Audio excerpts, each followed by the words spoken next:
नमस्कार, स्वागत है आपका पद्मेश 24/7 में। मैं हूं अर्चना मिश्रा। बुलेटिन की शुरुआत में सबसे पहले रुक करते हैं आज की हेडलाइंस पर।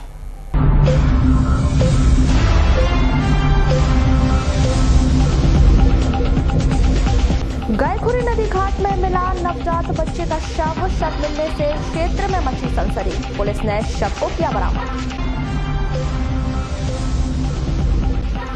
बूढ़ी स्थित शासकीय ITI के प्रशिक्षणार्थियों को मशीनों की खल रही कमी। करीब आधा दर्जन से अधिक मशीनें खराब।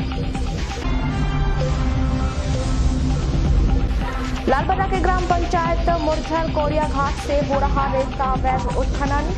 मंदिर निर्माण के नाम पर समिति करवा रही उत्खनन। टवेरा की ठोकर से मोपेड सवार की मौत। बैहर रोड टेकारी नाका के पास की घटना। सहायक सचिव ने अपनी बीमार पत्नी से की मारपीट। घायल महिला जिला अस्पताल में भर्ती। और अब समाचार विस्तार से। नगर समीप ग्रामीण थाना क्षेत्र के अंतर्गत ग्राम गायखुरी के वैनगंगा नदी में पुलिस ने नवजात शिशु का शव बरामद किया। जानकारी के मुताबिक आज सुबह ग्रामीण नदी की तरफ घूमने के लिए गए हुए थे, जहां उनके द्वारा नदी में एक नवजात का शव देखा गया, जिसकी जानकारी ग्रामीणों ने पुलिस को दी। जानकारी मिलते ही ग्रामीण थाना से पुलिस बल मौके पर पहुंचा, जिनके द्वारा आवश्यक कार्रवाई की गई।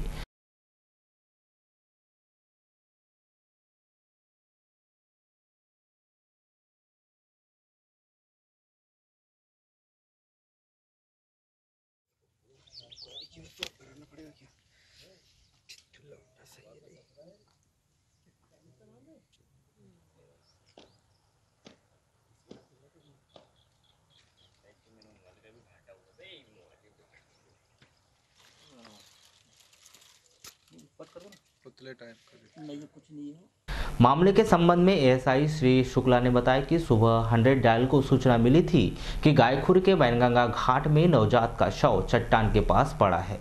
सूचना पर मय स्टाफ और FSL की टीम मौके पर पहुंची, जिनके द्वारा शव बरामद कर मामले की विवेचना की जा रही है। हाँ, ये करीब 9:30 पौने 10 बजे डायल 100 पर सूचना आई थी कि गायखुरी घाट पर वैनगंगा नदी में एक नवजात शिशु की डेड बॉडी पड़ी है। तो इस सूचना पर डायल 100 जो ड्यूटी टीम थी, उसके साथ साथ थाने से मैं भी रवाना हुआ था यहाँ घटनास्थल के लिए। और यहाँ पर आकर देखा कि एक नवजात शिशु पानी की धार के किनारे एक चट्टान के नीचे पड़ा हुआ था, मृत अवस्था में। और स्किन थोड़ा सा फूल के उसकी एक परत जगह जगह निकल गई है और मृत स्थिति में है। तो मैंने वरिष्ठ अधिकारियों को अवगत कराने के साथ साथ मौके पर FSL टीम को भी अनुरोध करके उनको यहाँ पर बुलाया और उनके द्वारा भी निरीक्षण किया गया है और मर्ग कायम करके और अभी उसको पोस्टमार्टम के लिए भेज रहे हैं। सर, क्या लगता है कितने दिन का होगा सर? अब अभी तो ऐसा कुछ नहीं लग रहा कि कितने दिन का ये यहाँ पर मृत स्थिति में पड़ा हुआ है। ये तो PM के बाद डॉक्टर ही बताएंगे। पर जो शिशु की बॉडी है वो लगभग पूर्ण विकसित स्थिति में है। उसके हाथ, पैर और उंगलियां और शरीर के। हटा क्षेत्र अंतर्गत ग्राम परसपानी में 3 लोगों ने घर में घुसकर एक व्यक्ति की बेरहमी से पिटाई कर दी। घायल व्यक्ति रमेश बघेले को जिला चिकित्सालय में भर्ती किया गया है। जानकारी के मुताबिक परसपानी निवासी रमेश को ग्राम लोहारा के प्रहलाद, पिंटू और राजा के द्वारा उसके साले द्वारा लड़की भगाने का आरोप लगाते हुए मारपीट की गई थी। मामले की जांच पुलिस द्वारा की जा रही है। शासन की योजनाओं के तहत असहाय एवं निराश्रित गौवंशीय पशुओं के लिए गौशाला खोलने की योजना के अंतर्गत बालाघाट जिले में 5 स्थानों पर गौशाला खोलने का लक्ष्य प्राप्त हुआ है। इसी परिप्रेक्ष्य में बुधवार को कलेक्टर दीपक आर्य ने अधिकारियों की बैठक लेकर गौशाला के लिए 2 दिनों के भीतर जमीन चिन्हित करने के निर्देश दिए हैं। इस बैठक में जिला पंचायत CEO जगदीश गोमे सहित पशु चिकित्सा विभाग एवं अन्य विभाग के अधिकारी मौजूद रहे। ठीक है। दूसरा ये देखो कि अन्य जो गौशालाएं हैं, जैसे कि देवता गौशाला पशु खरीद नहीं सकते और उनको भी ले सकते हैं अगर उनकी रिक्वायरमेंट नहीं होते। ये तो हमारे जिनका कोई नहीं है ना, थोड़ा प्राणा दूध दे पाता भाई। तो दूसरा ये जाएगा कहाँ पे? वैसे 10 रुपये गौशाला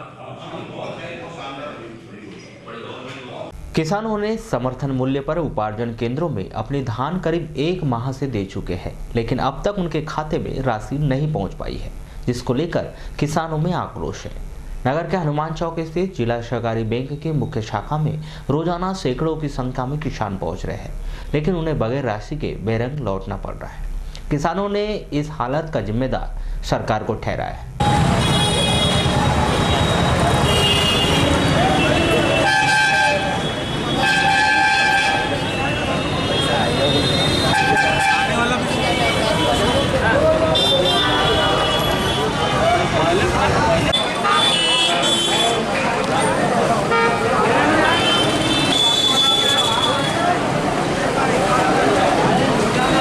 इस संदर्भ में कृषक भरतलाल अटराय ने बताया कि करीब 1 माह से वे बैंक का चक्कर काट रहे हैं, लेकिन उनके बैंक खाते में राशि नहीं पहुंच रही है। भरतलाल अटराय जी क्यों आए थे यहाँ पर आप? पैसे चेक कराने आए थे खाते में। तो आए कि नहीं आया तब? नहीं आया ना, 2 तारीख का पैसे भी चेक कर रहा है। अच्छा, कब से चक्कर काट रहे थे आप? हाँ। तो कितने दिनों से चक्कर काट रहे हैं आप लोग? 1 महीने से काट रहे हैं। अच्छा, क्या वजह लगती है कि पैसा नहीं आया आप लोग का? क्या मालूम, सरकार के पास पैसे ही नहीं होगा। तो उम्मीद है कि नहीं पैसे? उम्मीद आई, अब क्या पता, कैसे समझ ही नहीं आ रहा है। तो क्या परेशानी जा रही है अभी आपको? प्रॉब्लम तो बहुत है, पैसे सिवाय तो समस्या हल होती नहीं। तो क्या मांग करना चाहते हैं आप? पैसे आना चाहिए अकाउंट में। क्या नाम आपका? भरतलाल अटराय। वहीं देवटोला के गोपीचंद उदयपुरे ने कहा कि सरकार की गलती की वजह से किसानों के खाते में पैसा नहीं आ रहा है। मेरा गोपीचंद सोनी देवटोला वार्ड नंबर 4 बालाघाट। अच्छा, कैसे आना हुआ था यहाँ पर? सर धान के पैसे के लिए आए थे, धान दिए थे हम लोगों ने। 13 जनवरी को धान दिया हुआ है, अभी तक खाते में पैसे नहीं आए। हमारा पेमेंट 30,000 से ऊपर है। तो क्या लेट दिए या क्या परिवहन भी? अब यानी 13 जनवरी से इतने दिन तो यानी उन्हें करीब 1 महीना उन्हें जा रहा है अभी। तो क्या परेशानी जा रही है आपको अभी? तो परेशानी अभी हम जैसे न खेत में मौजूदार ने हमने काम करवाए, ट्रैक्टर वाले को पैसा देना है, काम करने वाले को पैसा देना है, पैसा नहीं है हमारे पास अभी। तो मैंने इधर उधर से 10 रुपये सैकड़ा से 20 रुपये सैकड़ा से दूसरे लोगों से पैसा ला रहे हैं अपन और अपना घर का खर्चा चला रहे हैं। पैसे की बहुत ज़रूरत है अभी हमको। ये बताया जैसे ये पैसे नहीं आ रहे, भुगतान नहीं हो पा रहा है आप लोगों का, क्या किसकी गलती लग रही है आपको? इसमें यानी सरकार की गलती, मुख्यमंत्री की गलती है। धान लेते समय बोला था किसानों को 7 दिन के अंदर पैसा मिल जाएगा। अरे पर्ची दिया था, पर्ची में फ़ोन नंबर भी दिया उन्हें कि अगर आपका पैसा नहीं मिलता है 7 दिन के अंदर तो आप हमको फ़ोन लगाओ। जब हम उस नंबर पर फ़ोन लगाए तो फ़ोन नहीं उठाता कोई, फ़ोन नहीं उठा रहे उन लोग। परेशानी है? परेशानी, बहुत परेशानी सर। तो उम्मीद है कि नहीं आप लोगों को अभी तो हमको पैसा मिल ही नहीं रहा है, तो कोई उम्मीद ही नहीं है। उपनगरीय क्षेत्र बूढ़ी स्थित शासकीय औद्योगिक प्रशिक्षण संस्थान में वर्तमान में 15 अलग अलग ट्रेडों में करीब 700 प्रशिक्षणार्थी प्रशिक्षण प्राप्त कर रहे हैं, लेकिन ITI लैब में मशीनों की पर्याप्त व्यवस्था न होने के चलते प्रशिक्षणार्थियों को प्रायोगिक कार्य को पूर्ण करने में काफी दिक्कतों का सामना करना पड़ रहा है। फिटर एवं टर्नर ट्रेड की करीब आधा दर्जन से अधिक मशीनें विगत 7 वर्षों से बिगड़ी हुई हालत में पड़ी हुई है, जिनका छात्र उपयोग नहीं कर पा रहे। इस संदर्भ में प्रदेश न्यूज से चर्चा के दौरान टर्नर ट्रेड के छात्र नितिन भौतिकर ने बताया कि मशीनों के खराब होने के कारण उन्हें प्रोजेक्ट पूर्ण करने में काफी दिक्कतों का सामना करना पड़ता है। प्रोजेक्ट को पूर्ण करने में 6 से 7 घंटे का समय लगता है, जबकि यदि मशीनें सही हालत में होती तो यही कार्य 2 से 3 घंटों में पूर्ण कर लिया जाता।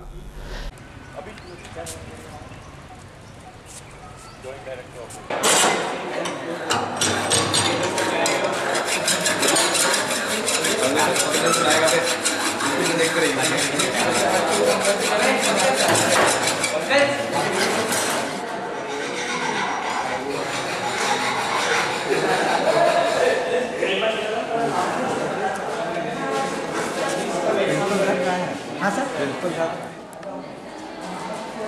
सर कुछ लेथ मशीनें हैं हमारे पास, हमारे फिटर ट्रेड में जो मशीनें हैं तो वो बहुत दिनों से बेकार पड़ी हुई है। हम लोग आए हैं, हमारे प्रकार की समस्या होती है, अगर वो लेथ मशीनें चालू होती तो आप लोगों को किस प्रकार से फ़ायदा होता है? सर अगर आज लेथ मशीन चालू होती तो जो हम लोग हाथों से ये काम करते हैं वो काम लेथ मशीन से हम लोग बहुत आसानी से किया जा सकता है।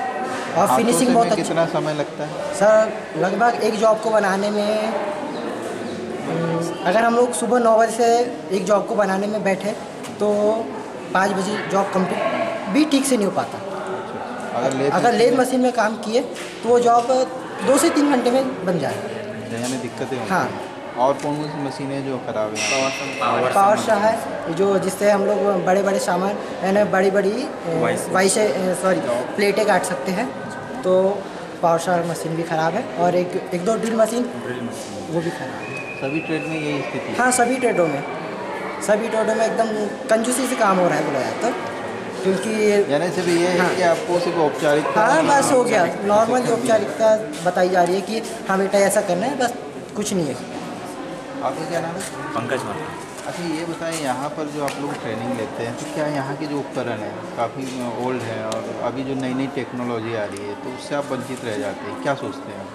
सर अगर वो मिल जाती तो हमको सब चीज़ें में आसानी हो जाती। जॉब जो हम बनाते हैं हाथों से उसमें भी दिक्कत नहीं आती। जैसे काम हमारे जल्दी हो जाते, फिनिशिंग अच्छी आती है जॉब बनाने में। अच्छा कभी आपने और किसी प्राइवेट ITI का भ्रमण किया है या देखा है किस प्रकार से काम होता है? नहीं, प्राइवेट ITI में नहीं गया। अच्छा यहाँ के काम से आप संतुष्ट हैं क्या? नहीं, इतना नहीं। यानी अगर लेथ मशीन और ये सा मशीन है सभी चीज़ें टेक्नोलॉजी हाईटेक मशीनें होती तो अच्छे होता है, हमको भी दिक्कत नहीं आती, प्रॉब्लम आसानी होती है काम करने में। क्या नाम है आपका? पंकज वर्मा। वहीं टर्नर ट्रेड के प्रभारी श्री बंसोड़ ने अनौपचारिक चर्चा में बताया कि जो मशीनें खराब हो चुकी हैं उन पर लाल रंग से क्रॉस का निशान लगा दिया गया है। इन मशीनों को लैब से हटाना है लेकिन स्टोर रूम में पर्याप्त जगह नहीं है। वहीं इस मामले में ITI के प्राचार्य GS छोंकर ने बताया कि लैब में प्रशिक्षणार्थियों के लिए पर्याप्त मशीनें हैं। खराब मशीनों को कंडमाइजेशन के लिए वरिष्ठ अधिकारियों को पत्र लिखा गया। जो मशीनें हैं एक्चुअली में जो हमारी कंडमनेशन किया जाना है इनका वो हमारी पावर्स के बाहर है, जो डायरेक्टरेट से किया जाना है। हमने पूरी प्रक्रिया करके जो है डायरेक्टरेट भिजवा चुके हैं इसके लिए। तो जैसे ही जो है वहाँ से स्वीकृति आ जाती है तो इसकी जो है कंडम के बाद इन्हें जो है सेलिंग की जो है जो भी प्रक्रिया है शासकीय उसके तहत इसकी कार्रवाई की जाएगी।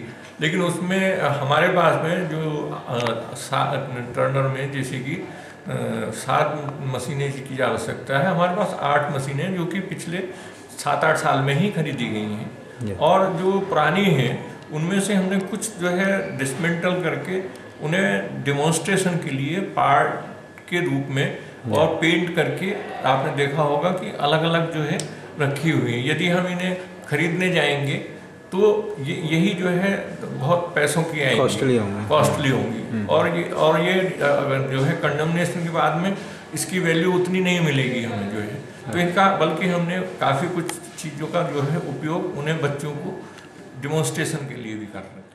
किरणापुर थाना क्षेत्र के अंतर्गत ग्राम पारडी में एक व्यक्ति ने अपनी बीमार पत्नी का इलाज न करवाकर उसकी बेरहमी से पिटाई कर उसे घायल कर दिया। बीती रात यह घटना दहेज प्रताड़ना और चरित्र संदेह को लेकर घटित की गई।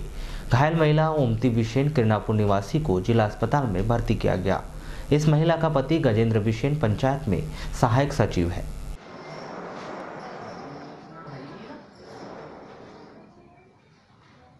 क्या नाम आपका? कहाँ के रहने वाले हैं आप? ये किसने मारपीट किया आपको? क्यों ऐसा क्यों मारपीट करते हैं?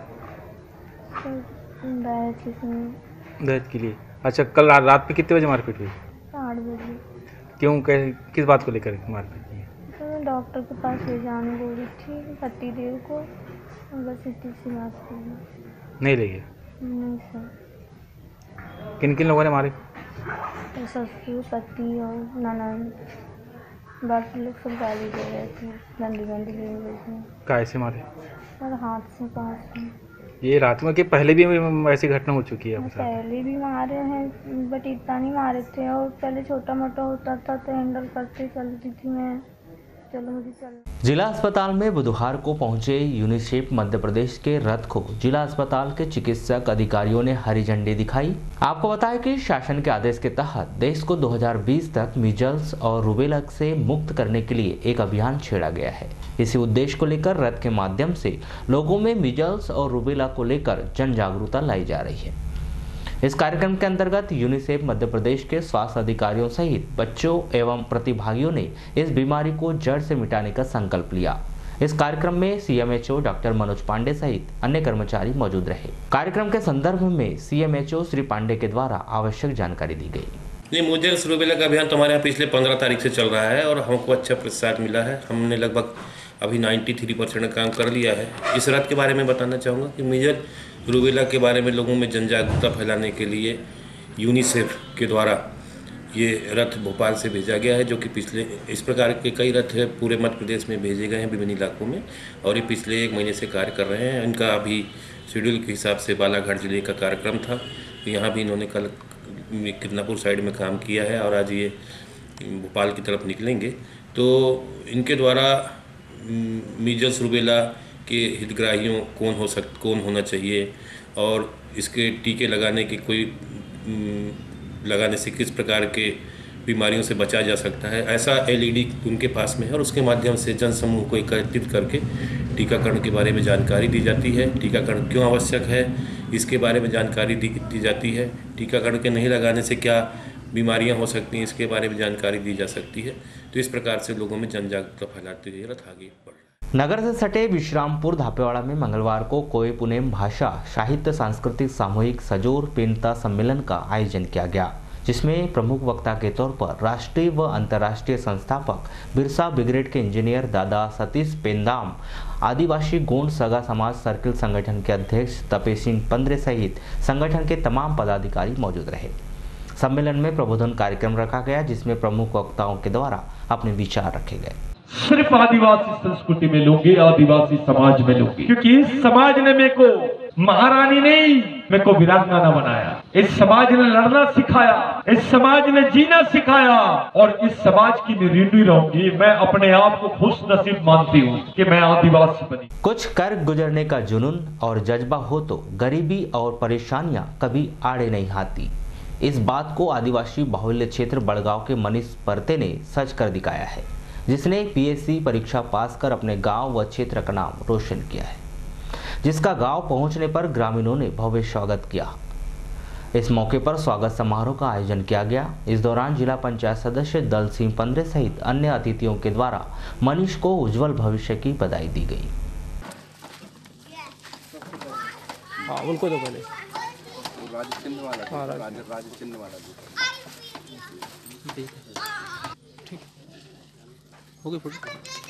एक मिनट, स्कूल वाले ही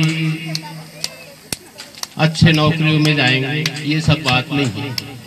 इसके लिए तो उसके लिए भी सबसे ज्यादा भागीदार उसके माता पिता भी। शायद वो माता पिता बोलते कि हम नहीं पढ़ा सकते तो वो शायद नहीं जाता। तो सबसे बड़े पढ़कर भी एक अच्छा मुकाम हासिल कर सकते हैं। तो इसके लिए बहुत बहुत बधाई मनीष परते को। शासकीय सेवा में आए हैं, बहुत ही चुनौतीपूर्ण कार्य है, बहुत सारी चीज़ों को मैनेज भी करना पड़ता है। प्रतिनिधि भी हैं, क्या करना चाहेंगे ऐसे बच्चों के लिए जो पढ़ाई में जिनको दिक्कतें आती है, उनके लिए आपने कुछ सोच रखा है? सर, मेरा उद्देश्य यही है कि जो भी शिक्षा के क्षेत्र में किसी को अर्थव्यवस्था से कमज़ोर है या कोई सुविधाओं से सुविधा नहीं मिल पाते, तो मैं प्रयास करता हूँ मेरी यथाशक्ति के अनुसार कि उन्हें मैं सुविधाएं उपलब्ध कराऊं, या सरकार की योजना का लाभ दिलवाऊं, या कई लोगों को रोज़गार नहीं है या फिर कोई आर्थिक सुविधा नहीं होता, तो मैं अपने तरफ से भी उनको सुविधा उपलब्ध कराता हूँ सर। चलिए। जीवराज मेश्राम जी, वर्तमान में अभी मैं खर्रा में हूँ जी। ये जो मनीष जो हैं अभी आज जिनकी आपने समारोह रखा था, क्या कहना चाहेंगे? आपका स्टूडेंट रहा है ये बहुत मेहनती था सर जी, क्योंकि इस परिस्थिति में इस प्रकार से पढ़ना बहुत कठिन काम है और जो भी स्कूल में बताया जाता था वो करता था जी। फिर उसके साथ में माता पिता भी काफ़ी सहयोग दिए, क्योंकि इस परिस्थिति में पढ़ाना बड़ी मुश्किल है जी। और वो उसकी मेहनत जो थी, उसने जो संकल्प किया था, उसका परिणाम है कि आज हम वाराणसी के वार्ड नंबर 4 निवासी किशोर पांडे एवं अशोक पांडे के सूने मकान में बीती रात अज्ञात चोरों ने चोरी की घटना को अंजाम देकर फरार हो गए। इस घटना में चोरों ने चांदी के जेवरात सहित 5,000 रुपए नगद पर हाथ साफ कर दिया, जानकारी के मुताबिक किशोर पांडे स्वास्थ्य विभाग झालीवाड़ा में पदस्थ हैं एवं अशोक पांडे सेवानिवृत्त शिक्षक जो कि सोमवार को अपने मां के ऑपरेशन के लिए परिवार के साथ नागपुर गए थे। इस चोरी की जानकारी पड़ोसियों के द्वारा किशोर पांडे को दी गई। मामले की जांच पुलिस के द्वारा की जा रही है। क्या नाम लिखते हैं?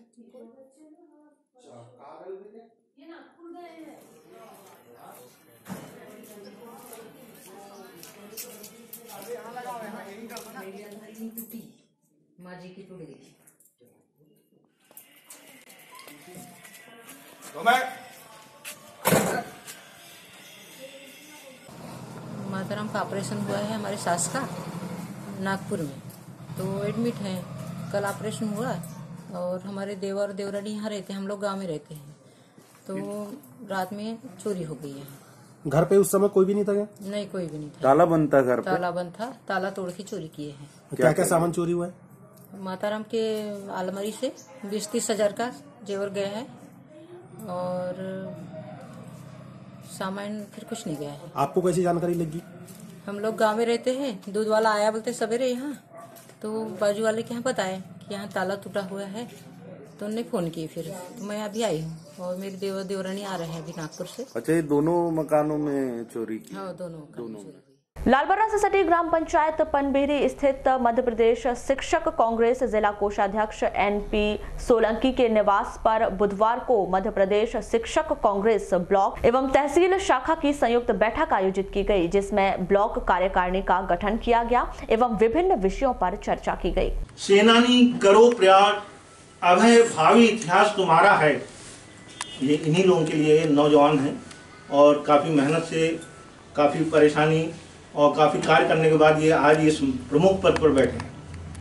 28 साल की मेहनत रंग लाई है और तब ये बने। तो इनके लिए यही है 2 लाइन। सबसे पहले कि सेनानी करो प्रयास, अभय भावी इतिहास तुम्हारा है। और हम लोगों के लिए आखिरी जो हम गुजर रहे हैं, जा रहे हैं, उनके लिए 2 आखिरी पंक्ति है कि सेनानी करो प्रयास, अभय भावी इतिहास तुम्हारा है। और ये नखत अमा के बुझते हैं, सारा आकाश हमारा है। सारा हम लोग जाने वाले हैं। सर, आपका परिचय? मैं राकेश वर्मा, अध्यक्ष मध्य प्रदेश शिक्षक कांग्रेस जिला बालाघाट। तो सर, किस संबंध में बैठक रखी गई है आज यहाँ पे? आज यहाँ पर हमारे कोषाध्यक्ष सोलंकी जी, नारायण प्रसाद सोलंकी जी, इनके निवास पर आज मध्य प्रदेश शिक्षक कांग्रेस की लालबर्रा ब्लॉक शाखा की बैठक रखी गई है।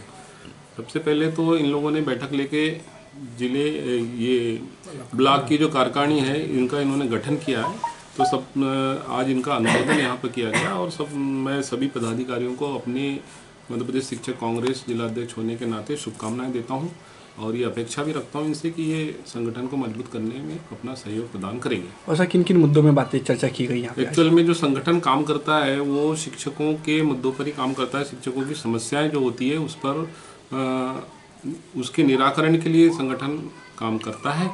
ये संगठन जो है मान्यता प्राप्त संगठन है, प्रदेश के समस्त शिक्षकों का संगठन है। और भरवेली क्षेत्र अंतर्गत बैहर रोड टेकाड़ी नाका के पास बेलगाम टवेरा की टक्कर से TVS मोपेड चालक की मौत हो गई। मृतक मुकेश मरावी ग्राम बघौली परसवाड़ा का निवासी है। जानकारी के मुताबिक बुधवार को मुकेश अपने TVS मोपेड से बालाघाट से अपने घर बघौली जा रहा था। बैहर रोड टेकाड़ी नाका के पास बैहर की तरफ से आ रही टवेरा ने उसके वाहन को जबरदस्त टक्कर मार दी। गंभीर रूप से घायल मुकेश को डायल 100 की मदद से जिला चिकित्सालय में भर्ती किया गया, जहां चिकित्सकों ने उसे मृत घोषित कर दिया। जिले में हो रहे अवैध उत्खनन को लेकर शासन प्रशासन निरंतर सक्रियता के साथ निगरानी कर रहा है, मगर खनिज माफिया पर्यावरण को नुकसान पहुंचा रहे हैं। आपको बता दें कि लालबर्रा की महत्वपूर्ण मानी जाने वाली सर्राटी नदी में लगातार रेत का उत्खनन किया जा रहा है, जिसकी शिकायत लगातार प्रशासन को मिल रही है, लेकिन अब तक अवैध उत्खनन को रोकने की कार्यवाही नहीं किया जाना जनचर्चा का विषय बना हुआ है। ग्राम पंचायत मुरझड़ के ग्राम कौड़िया नदी घाट से निरंतर रेत का अवैध उत्खनन की घटनाएं संज्ञान में आ रही हैं, जहां मंदिर निर्माण समिति का फर्जी तरीके से निर्माण कर रेत का परिवहन किया जा रहा है। अब तक इस मामले में ठोस कार्रवाई सामने नहीं आई है। पद्मेश न्यूज टीम ने जब रेत घाटों का जायजा लिया तो पाया गया कि कृषि कार्य में उपयोग किए जाने वाले ट्रैक्टरों से अवैध तरीके से रेत का परिवहन कर सरकार को राजस्व का नुकसान पहुंचाया जा रहा है।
आराम से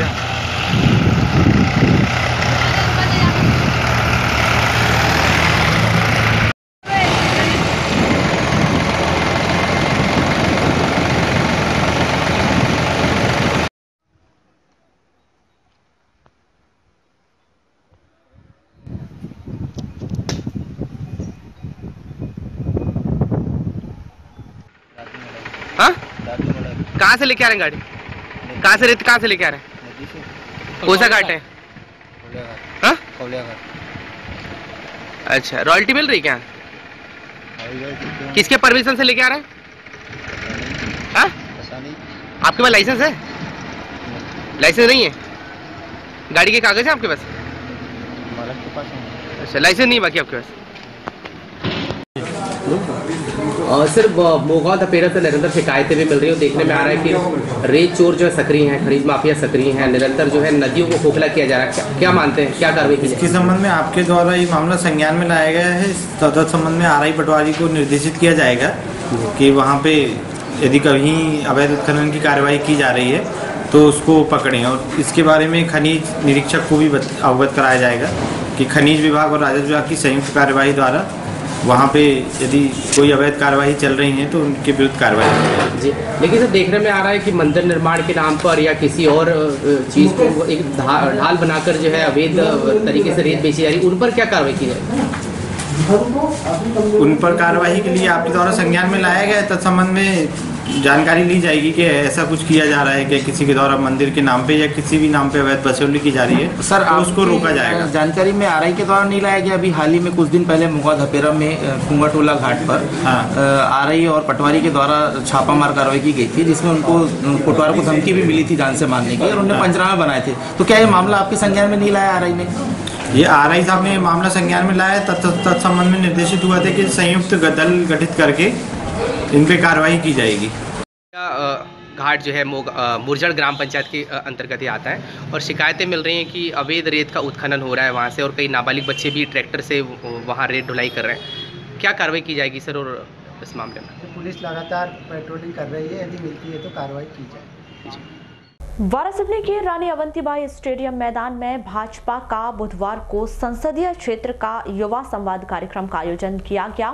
इस कार्यक्रम में मुख्य अतिथि के तौर पर भाजपा के राष्ट्रीय महासचिव कैलाश विजयवर्गीय, युवा मोर्चा प्रदेश अध्यक्ष अभिलाष पांडे, सांसद बुद्ध सिंह भगत, पूर्व कृषि मंत्री गौरीशंकर बिसेन, युवा संसद कार्यक्रम की संयोजिका मौसम हरेनखेड़े सहित भाजपा के तमाम वरिष्ठ पदाधिकारी एवं कार्यकर्ता मौजूद रहे।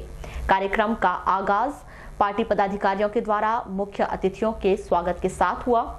इस लोकसभा संसदीय क्षेत्र के युवा संसद कार्यक्रम में आगामी लोकसभा चुनाव का शंखनाद वारासिवनी से किया गया, और अतिथियों के द्वारा युवाओं में नई ऊर्जा का संचार करने के साथ संकल्प दिलवाया गया कि देश का प्रधानमंत्री नरेंद्र मोदी को ही बनाना है।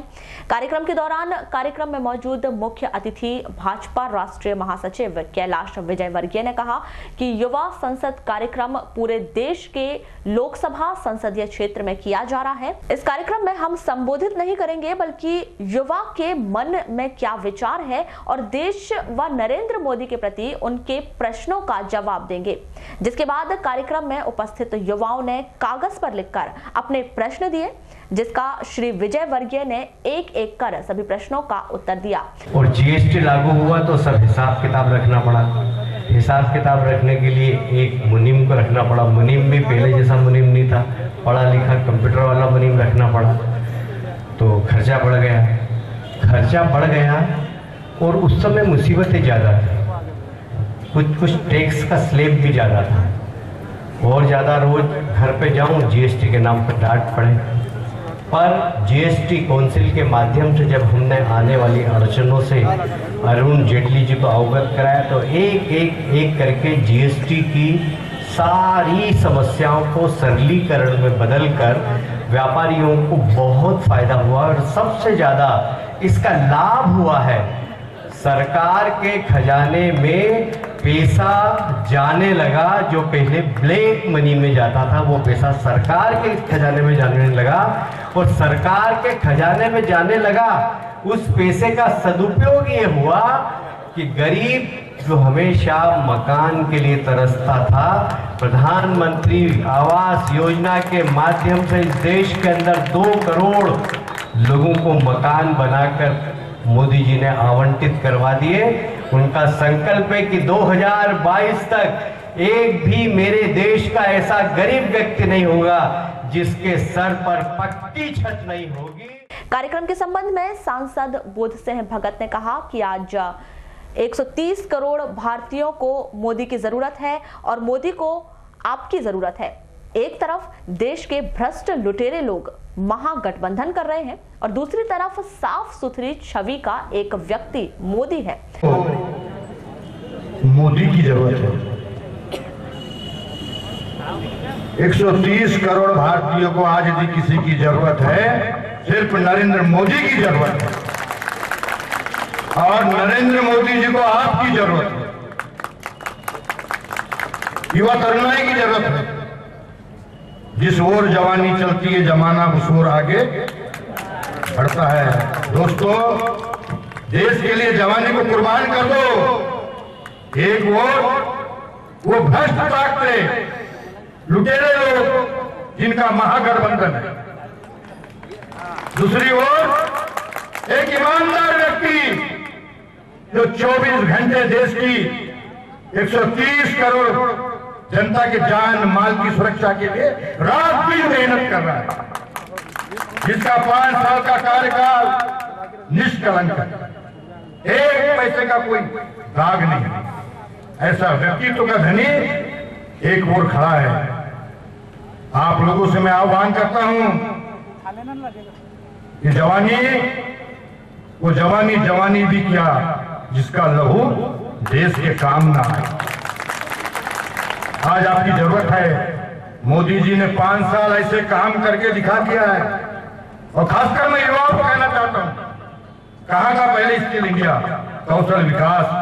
यदि युवाओं को आत्मनिर्भर बनाने का, स्वाभिमान से जीने का, सम्मान से जीने का किसी ने गौरव दिया है वो नरेंद्र मोदी ने दिया है। हर जिले में कौशल विकास केंद्र खोल दिया। मेरे युवा किसी के सामने कटोरा लेके न जाए, भीख न मांगे, अपने पैरों पे खड़ा रहे। वहीं पूर्व कृषि मंत्री गौरीशंकर बिसेन ने कहा कि युवा संसद कार्यक्रम का मुख्य उद्देश्य युवाओं की शक्ति को आगे बढ़ाना है। कोई शब्द नहीं कि भाई साहब का मैं अभिनंदन करूं। इतना कह सकता हूं, आप तो चले गए हमारी विधानसभा छोड़कर। यदि आप शायद विधानसभा में होते तो हमारी सरकार हो।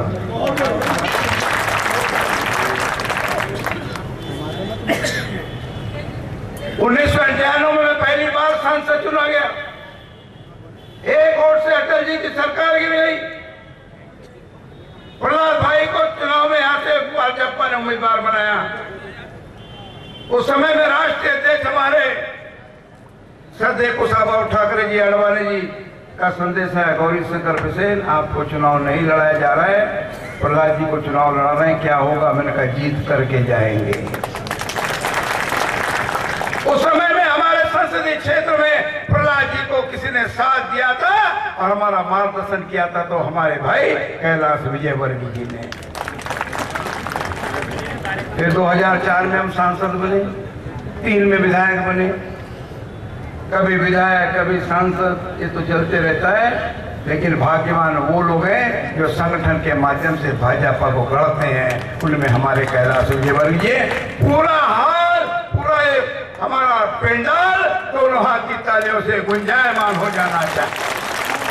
तो भैया हाथ दीजिए क्या, बोलो सब लोग गुंजायमान हो जाना चाहिए।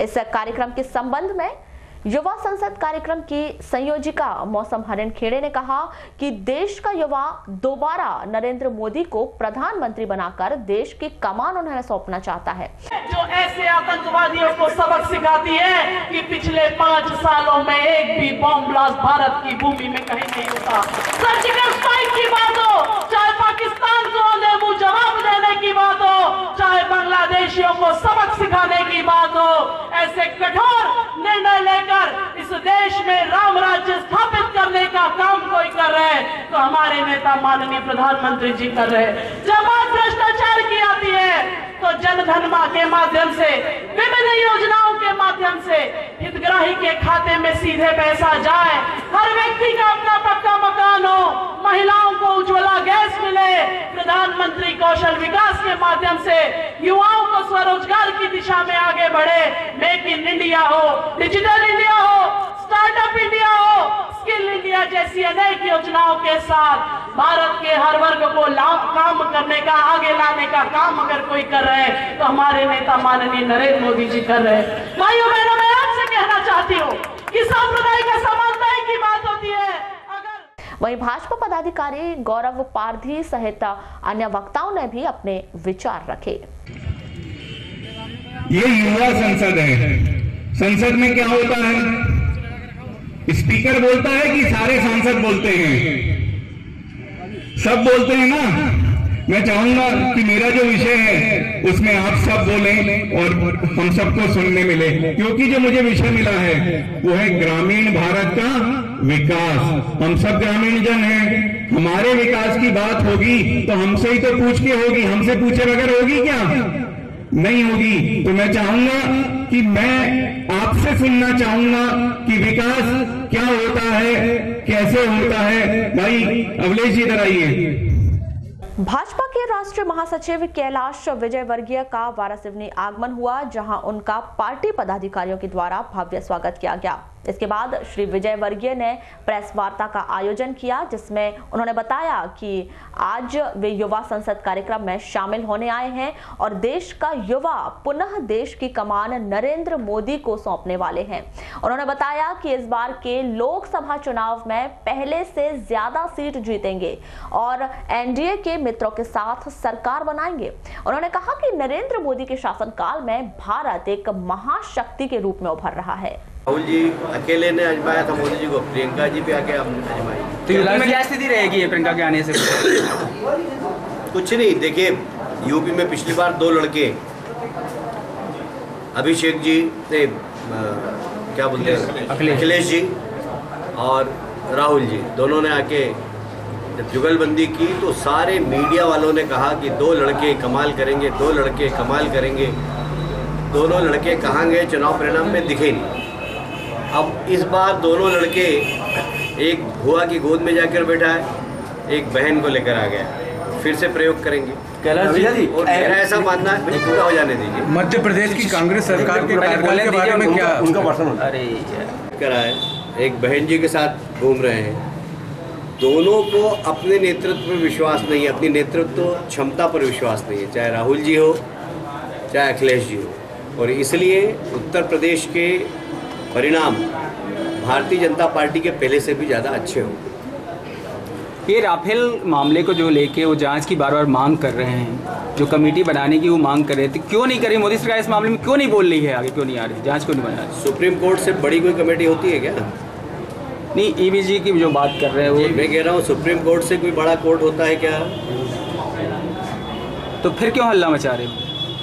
वही तो मैं कह रहा हूँ कि ना समझी है ये जनता को भ्रम में डालने की कोशिश कर रहे हैं। एक बार 100 बार एक झूठ को बोलकर उसको सत्य बनाने की कोशिश कर रहे हैं। तो आप 100 बार अगर एक ही झूठ को बोलेंगे तो सत्य नहीं होता वो। और इसीलिए सुप्रीम कोर्ट जैसी सर्वोच्च संस्था ने यदि किसी को प्रमाण दे दिया, उसके बाद बोले आप जिला कोर्ट में जाइए, तो इसको मूर्खता कहेंगे या क्या कहेंगे? क्या कहेंगे, मैं आपसे पूछना चाहता हूं। बुलेटिन के अंत में एक बार फिर नजर डालते हैं आज की हेडलाइंस पर।